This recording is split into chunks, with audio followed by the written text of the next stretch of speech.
Uh, I'm excited to introduce today's facilitator. I had a chance to encounter her. Did not know we had the Dubai connection, which was interesting. But Dr. Murray was, or Jaleen, but I'm make sure the doctor. So I like to make sure I call you who and what you are. Dr. Murray was formerly um, serving in education, in leadership in the US and in the UAE. And of course, now is based in Japan. She heads up at her school's the DEIJ steering committee. And without further ado, I'm going to turn over to her. Today's session is on cultivating an equitable and inclusive community through sustainability. And you can skip all that, Janine. We come back to Okay. that. Okay. I'll come back to that. All right. All right. So thank you all for being with me today. And Kevin, thank you for that introduction.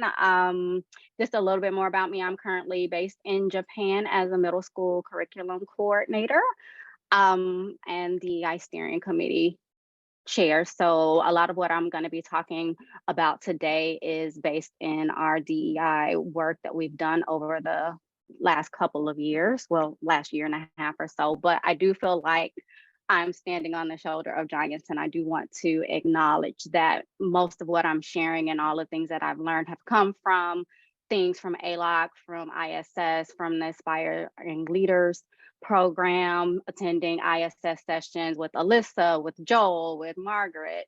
I was part of the ISS Learning to Action program last year. So I've been taking off everything that I've learned, coming back to the school and trying to implement different things. And then I felt like this was a way for me to help to pour back into a community that has poured into me. So I'm excited to be here for the short amount of time today. Just wanted to take a minute to ground us and set an intention for today. So think about what is bringing you to this work. Right here, I'm in Tokyo. It's 9:15 and a little past my bedtime.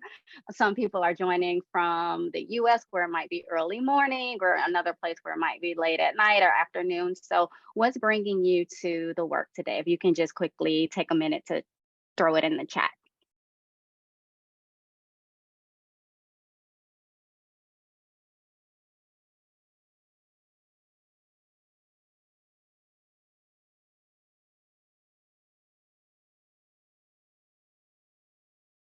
Don't be shy.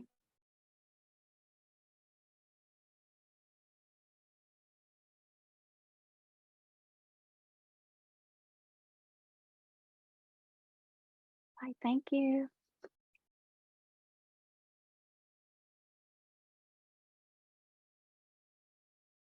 Give another 30 seconds in case somebody wants to add anything else.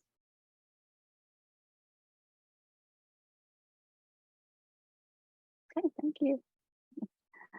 Okay, so I wanted to start with this quote from the book DEI Deconstructed. There's also a book club coming up, I think starting next Friday. It's a wonderful, wonderful book. And this quote, in the service of systematic change, DEI is trying to change not just the hearts and minds of individuals, but also the structure, culture, and strategy, policy, processes, and practice of the organization. That's a quote that really stuck out to me while I was reading the book. So if you have the opportunity to sign up for that book club, I highly encourage you to dig into it and participate in that, because it was a great book and really had me thinking about a lot of different things. And so I'm thinking about systems thinking in a way. We started doing some systems thinking work a couple years ago with our director of service learning. And as she started talking to us about the different models for systems thinking, I started really thinking about how system thinking is related to DEI work, and how can kind of mirror that thinking or marry that thinking together. And so it made me think about how a lot of times within DEI work, people start with a reaction from an event. So that event, everybody was reacting back in 2022, the incident with George Floyd. That's at the top of the iceberg. And so a lot of schools, a lot of organizations, a lot of institutions started to get into DEI work based on that event. But we also have to look at what is underneath that waterline, what's underneath that line. What are some patterns of the behavior that are taking place? What's been happening? And so digging deeper into like, why did the George Floyd situation happen? What are some patterns that have been happening to people of color and police incidents over the years, and why did Lives Matter happen? And then digging deeper into that, what's underneath of that? Those are the systems, the injustices, the institutions, the inequities that are causing the patterns of behavior that lead to the events. And then at the bottom of that iceberg, there's that mental model of what are the assumptions that are made about people? What are the beliefs that people hold that then influence the systems, that then influence the institutions, that then influence the patterns of behavior and the events? And so I really started thinking about where some of the work is parallel to those systems. And I wanted to bring up another iceberg model, and that is the 4 eyes of oppression. And so when you think about interpersonal, that's at the top. That's where you're kind of waiting for an event to happen or waiting for harm to occur. Institutional, internalized, or interpersonal, sorry. And then you go into thinking about, sorry, internalized, and then interpersonal is the interactions between different people. And so how people interact with each other within the system and context, that's where you're going to see prejudice, discrimination, and bias on a personal level. Is that coming up for you all? Then you're seeing, oh, for some reason it wasn't coming through. Institutional. So your institutional allies oppression is where you're going to see the structures and systematic aspects of oppression. That's where you're going to think about what's embedded into institutions such as government, the laws, the schools and businesses, and how discriminatory practices have manifested, the policies, and where some things might be disproportionate for certain groups. And then you have the ideological, which is when you're thinking about the values and beliefs and ideologies that allow these systems and of oppression to take hold within an organization. And so as we started thinking about the work and looking at the 4 eyes of oppression and really digging in to understand that, we knew that there were some steps that we would need to take. And so our journey, and again, journeys are ongoing. We did have a board policy that was written back in May of 2021. From that, we started some data collection. I'm a big street data person, and at the time I was learning data and assessment specialist. So we created a workplace climate assessment that was all qualitative questions, open-ended questions to give people a chance to express their feelings around how DEI issues and concerns are handled and what we could do to be more inclusive. After that, when we came back in the fall, I ran some focus groups, invited faculty, staff, high school students to give me some feedback based on some of the themes that I noticed in the survey. And then we formed the DEI steering committee. So that was an invitation to faculty and staff to join. And we started our first iteration of the roles and responsibilities for that committee, but still wasn't quite sure what the committee would be charged with. From there, we actually formed the group, and we had to spend a lot of time building capacity within the group and really understanding and digging into our policy. What does it mean? Looking at the definitions of diversity, equity, and inclusion, understanding the difference between equity and equality, unpacking what sense of belonging means, because everybody has a different viewpoint of what it means to have a sense of belonging in a place. And for people who have never had to really think about what that means, that's a really hard concept for people to understand. Well, I don't belong because I'm choosing not to be part of a group is different from I have this like psychological feeling when I enter a space that I have to be someone that I'm not, or have to be someone different, or change an aspect of my identity to feel safe in this space. And so really getting people to understand what that meant. And again, that's some ongoing work that was taking place. So we did a lot of work within our committee of talking to each other, unpacking our identities, and really getting to know each other. And then we started thinking about what a streamlined process could work. So I'll talk about it in a minute, as the committee was forming, leadership team and others were talking about how we can make a system to make sure that as we're thinking about policies and structures, that there is a way to actually go through a process for reviewing those things. And so our review process and our tool, it has gone through a few iterations, but it is definitely an ongoing work that we'll continue to do. And so this is a line from our DEI policy, and it talks about our commitment for transparent review of practices and policies. Oh, it's a typo right there.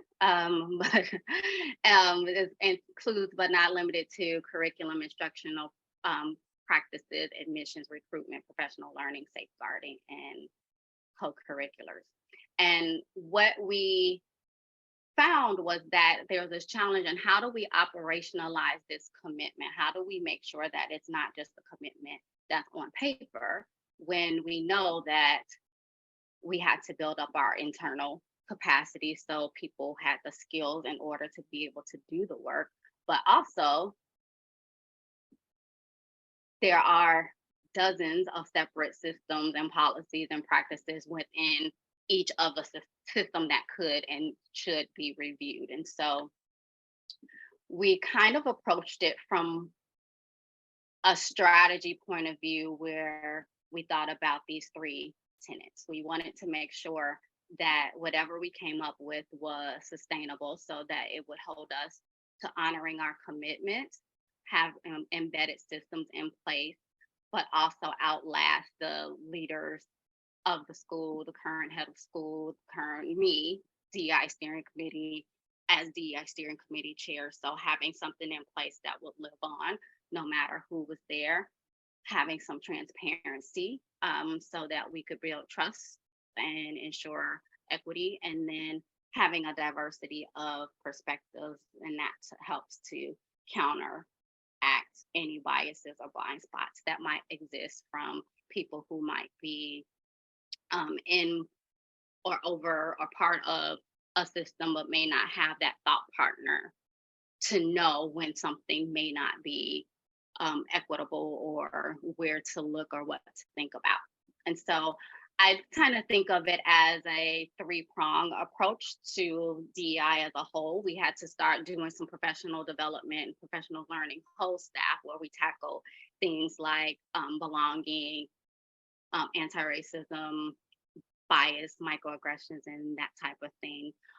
We formed the DEI steering committee to get some diverse perspectives, and that was on a voluntary basis. So the invitation was open to anybody, and we have members of leadership team, we have assistant teachers, we have people from our advancement and communications office who are faculty or classified staff and not teachers. So a range of different roles within the school. Some are student facing, some are not, just to get different perspectives. Last year we had a student come through to some of our meetings when we were going through this review process.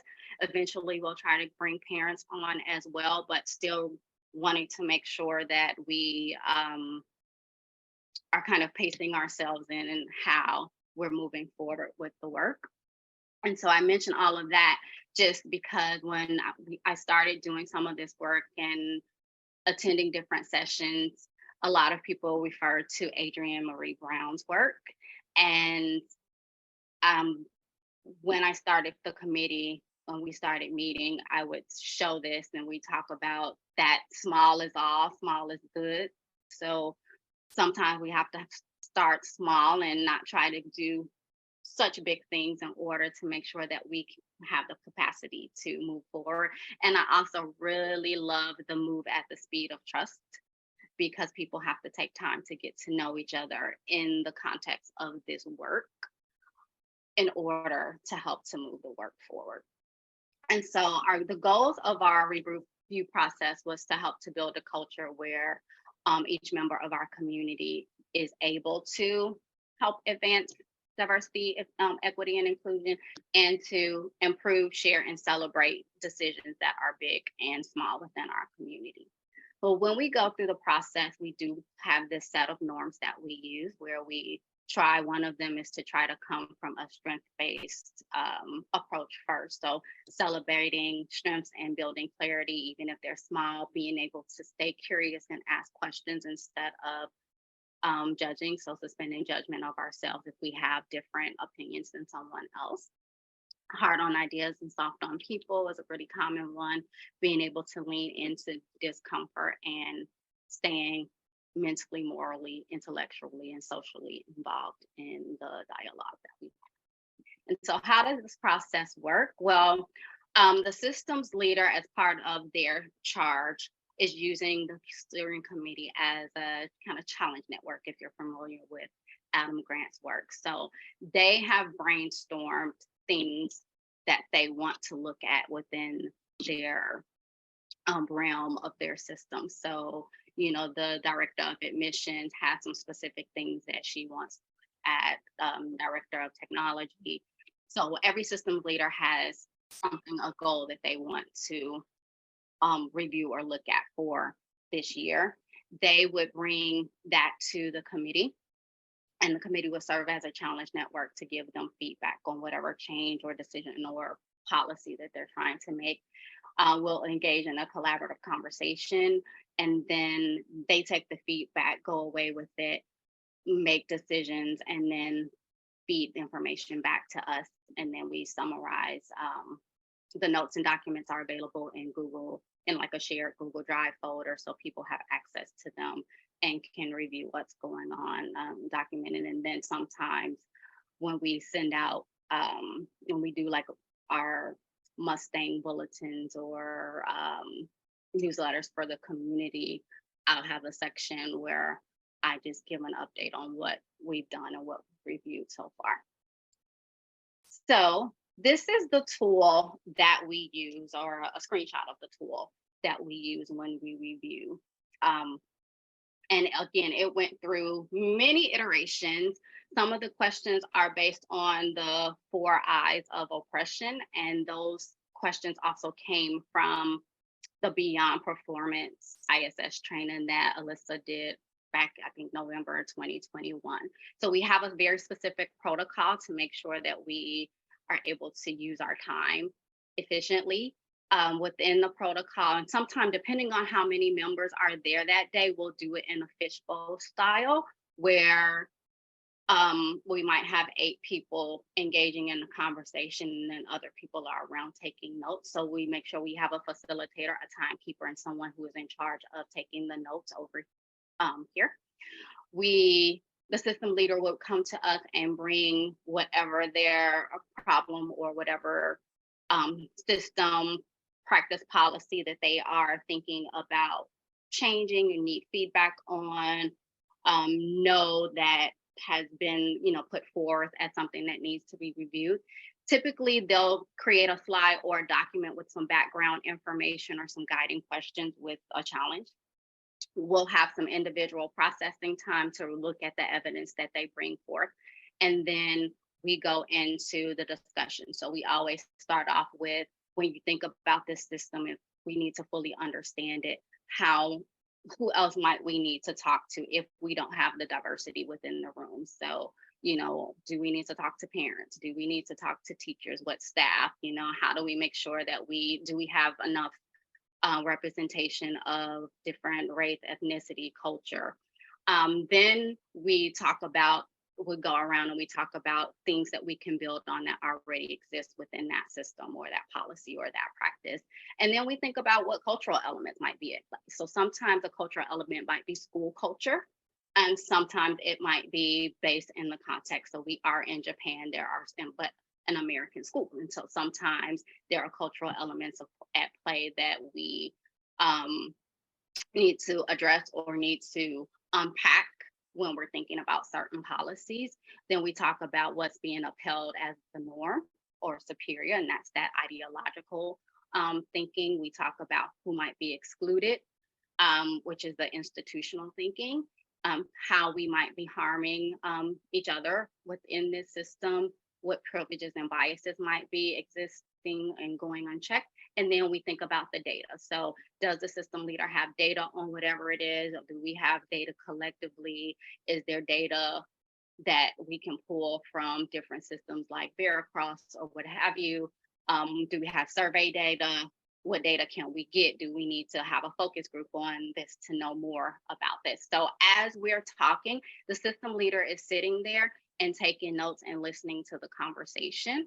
Once we get to the yellow part of the protocol, then the system leader is invited back in and they will talk about what they heard that they're connecting with, and what does it get them thinking about. So they share out their thoughts and ideas, and then we brainstorm together about some possible next steps that might have emerged from the review process. And then the follow up is to either tentatively set a date when we might come back together, or they might need more time to think about the last question of what they're going to review or what they might intend to deliver. And now, again, we've gone through many iterations of trying to get this protocol right. Our meetings are typically about an hour and 15 minutes. I think the first few times we never got to the yellow box. So just making sure that, we pace ourselves, because the conversations are so good and so rich. And when you're listening to everybody and including everybody's voice within the circle, it can be very difficult to stay on time, and you don't want to cut off good conversation when people are giving really great input. So some systems that we've reviewed include the dress code policy, and this was actually one that it wasn't directly from a systems leader, but it did come because there was a group of students who sent an email saying that they felt like the dress code policy needed to be reviewed among a few high school students. And so in that particular review session, we did have a high school student come and sit with us and go through the questions together. So she was able to give her perspective on what the dress code was like. And it turned out that our policy was very, very open, but it could be biased within the way that it's enforced.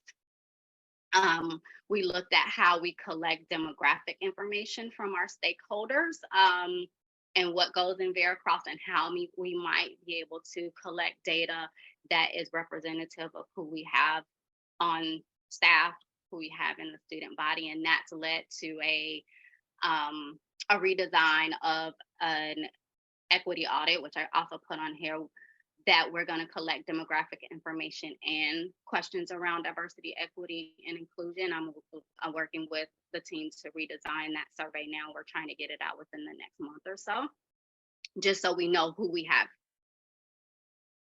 within our community. There was a gender inclusivity handbook that was reviewed for feedback to the people who are writing it. We've looked at professional learning funds and a text selection process. So that, as a result of the text selection process review, there's going to be an audit in the middle school to look at the text that we use, or the teachers use, for book clubs and whole class reading, to make sure that there is some diversity and representation in the books that they read, and also the types of stories that they're reading with students, and make sure that there's stories of joy as well as going to the subject areas that they're teaching.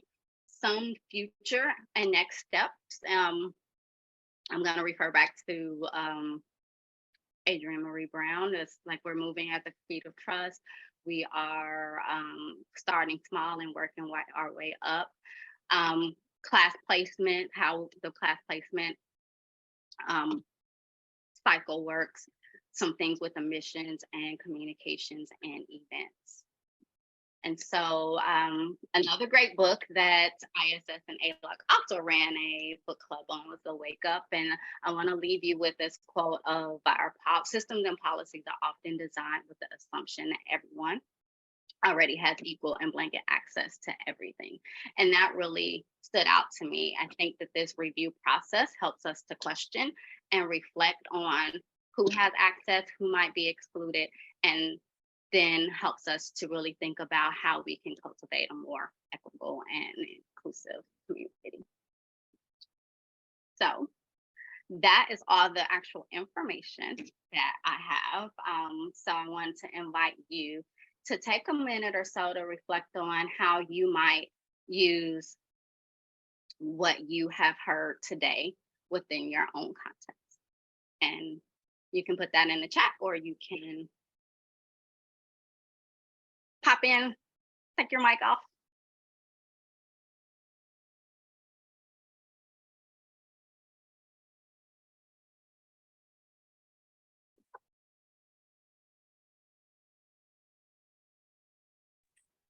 I was gonna write it in the chat, but I felt like it would be too long, so I'm just gonna say it over the microphone. But thank you. This was super helpful for me because I'm looking to get into international schools, and I don't know that I'm gonna land in a school where they're already having these sorts of things in motion and in practice. So it's helpful to see that there might be an opportunity for me to bring that into a school and especially into my classroom and some strategies in order to make sure it's effective as well. Okay, thank you. Yeah. If I can just jump in. I mean, I like that this brings structure to the conversations because that's an issue that sometimes we face in this context. And I'm looking at using this with focus groups. So instead of just having focus groups and just having conversations, this brings structure. This allows us to capture the data from the focus groups and to be systematic about using that data to change whatever we are looking to change. So I just like the structure that this is bringing to the discussion. Okay, thank you for sharing.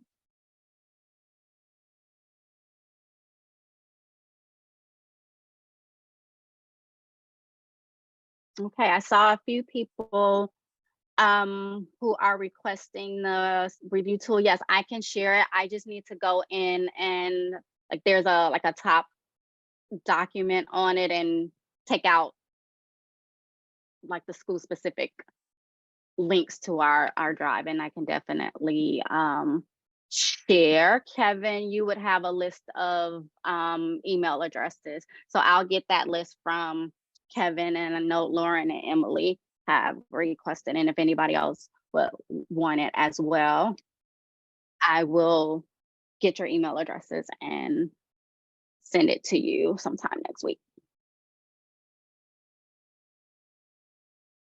Yes, and all that too.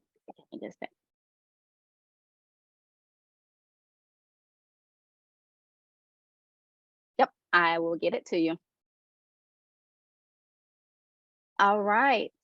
And I'll hop in here real quick. I was thinking, even Jeline, that might be, part 2. Y'all know I'm coming back and just talking about the tool. I mean, so if that's something y'all want to see, just let us know. Yeah, it works well, or like I said, in that kind of fishbowl, to test it out in a fishbowl situation. So if I were doing this live or at a conference or something, I would have people get together and like pick something, a system at your school, go through this and see how it works, and then talk about how the process felt. And that's one of the things that we did when we first tried it out. We had a few members of the team come to a systems leader meeting and had all the systems leaders like on the outside. We sat in the middle, they watched us go through, it was actually the one about demographic information. They watched us go through the protocol, they took notes, and then after we finished, we're like, this is what you would be doing, you know, what did you notice in that process? And they shared their observations and then said, oh, well, this part of the question was a little bit confusing, or maybe you might need time for this, or it might be helpful, because I was trying to like time keep and note take and ask the questions. And so it's like, you need separate roles. And so going through those iterations really helped. And you have to like get in and do it, you know, ask the questions and talk through it.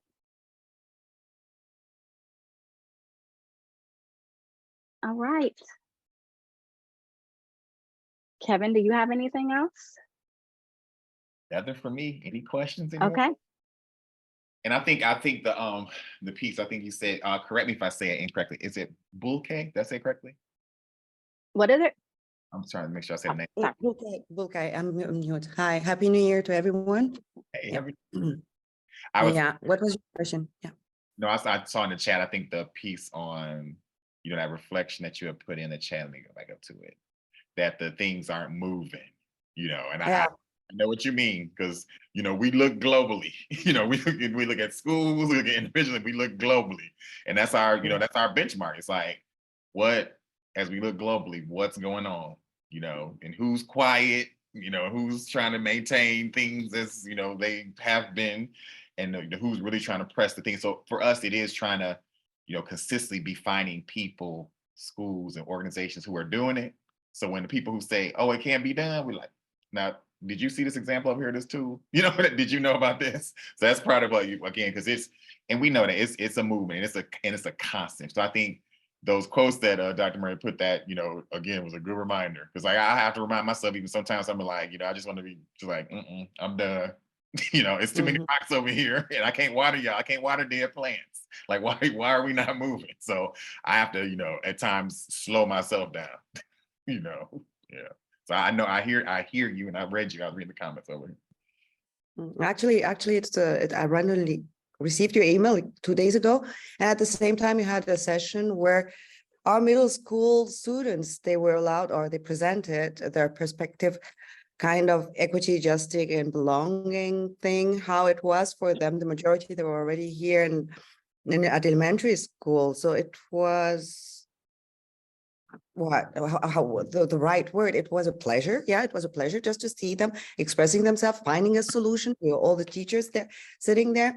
But what frustrated me actually is that when I went out of the room, I did not have the feeling that all the teachers, they got it, that they were, it's nice, the words are nice, right? And that's it. It's not that they're not willing, but we've been having the discussion. Our school is quite far actually in equity, justice, and belonging, or what you call DEI. I wouldn't pretend the contrary, though. When it comes to the level of adults, and this is where I would have loved to have things moving on faster 2 years ago, when I realized, and then at the evening, actually, your email came in. I said, enlightenment, this is it. Maybe that's what I wrote is actually where I'm coming from, not what I until 2 hours ago. Thank you so much, because you got me where I was, and keep on moving, keep on doing it. I know. So thank you. And ideas, and it's just brainstorming. Everything is yes. Move on as of Monday again, right? It's worth it. The kids are there, and also ideas. Okay, how to gather data now, how to do what, how to do it. So thank you. Yeah, we Thank try you to. for coming. I know. Yeah. We're excited because again, we want to make sure we highlight again through webinar, community visioning, so people know, no, there's still work going on. You know, I've heard anything from, oh, we did that DEI stuff. And I'm looking like, would you wait, where's it at? Let me see something. Show me something. I want to see it, you know. So that stuff, I'm like, wait a minute. You know, so it's a constant. That's what people don't understand. It's ongoing. And for the schools, organizations that we've connected with who've been doing this stuff for like 30 plus years, y'all, 30 plus years, you know, so it's like, no, I didn't do this in 3 years or 4 or whatever you claim to do. Does not. So, yeah. If I can just ask really quickly, from a teacher's level, what sort of questions, probing questions should we ask students, to get DEI conversations going in the classroom, especially about things that are happening in the world? What's like a good example of a question that we can ask students at a middle school, high school level, I would say?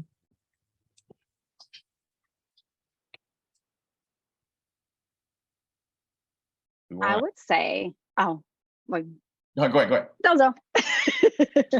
I would say just start off with by asking them like, a lot of, well, at our school, they start off with a lot of identity work. And so who are you? What do you believe? What are your values, your beliefs? Where do they come from?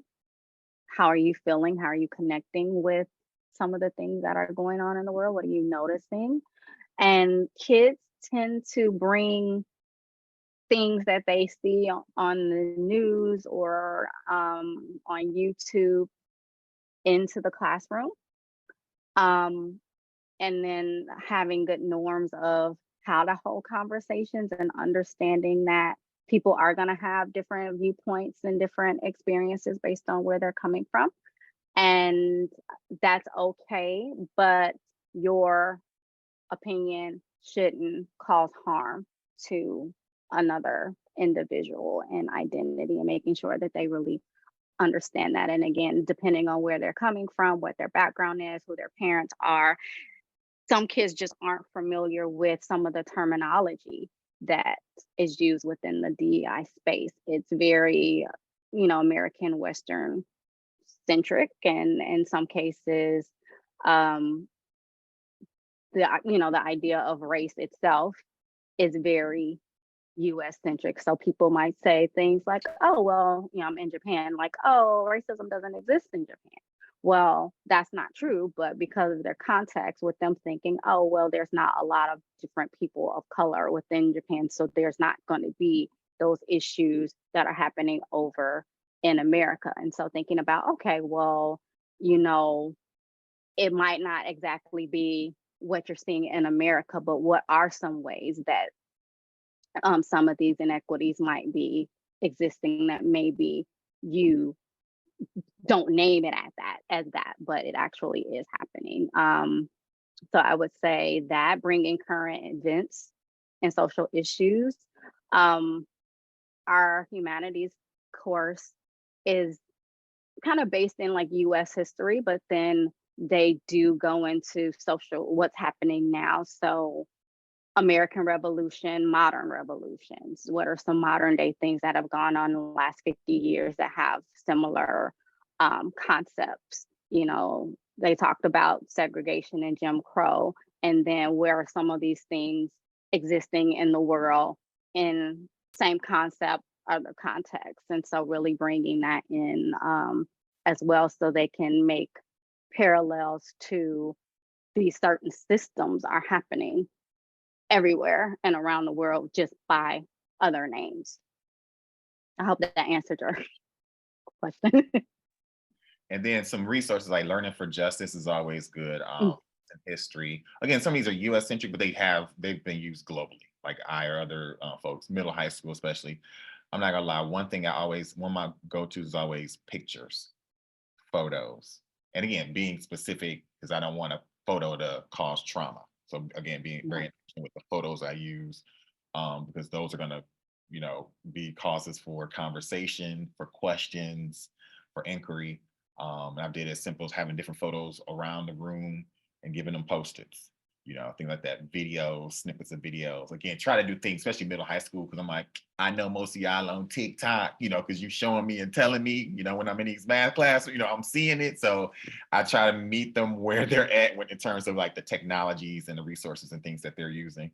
And again, just great protocols. I know Trisha Friedman, Kathleen Nagley with Unhinged Collaboration, some others, again, are in our schools doing some stuff around like just protocols that we could be using with scholars. So those are just a couple of mine. Anyone else jump on in there? Thanks, Julie.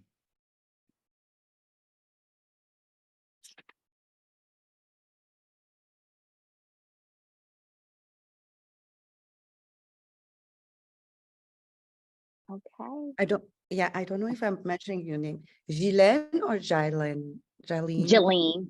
Jilene, Yeah. okay. Earlier, you've mentioned, that's a point that's really interesting me, because in our context here, which is German context, what you mentioned culturally, the cultural community, cultural thinking, I mean, the school and the linking, how was that in the context where you are in Japan? So this is something where my thoughts were, I'm trying to connect both and somehow, how was it in your experience, with your experience, how long it took actually such a, the process to be able to have them somehow of homogeneous, or I don't know. That's a really good question. So our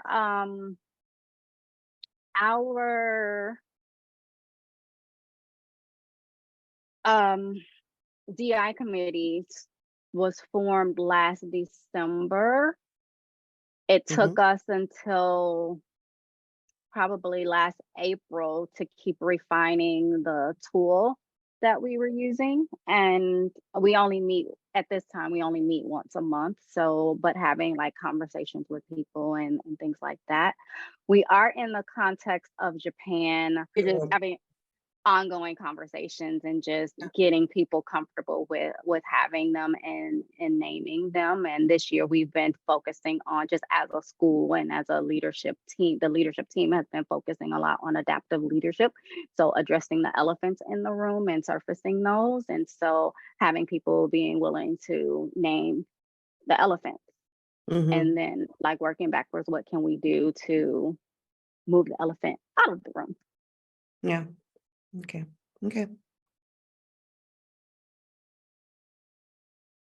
It's comforting me when you say, ongoing. Yeah, process. ongoing. Ongoing. Oh, that's a Yeah. key word. Ongoing. Yeah. That's why I said it's a journey, and like the journey is not going to be done.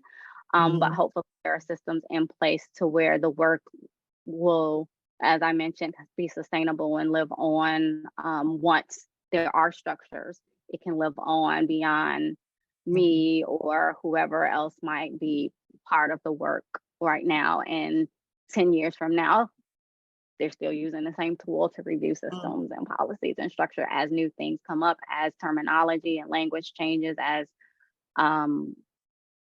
different systems and world events happen that impact what we do in schools and the way things are swiftly changing. It's always going to be a journey. Yeah. Thank you. You're welcome.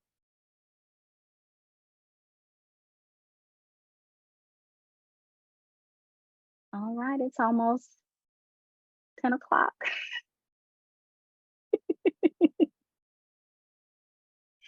We appreciate you, Jilene. Thank you so much. We get you back, because I think, once folks get the tool, they might be like, all right, part 2. So we definitely. Yeah.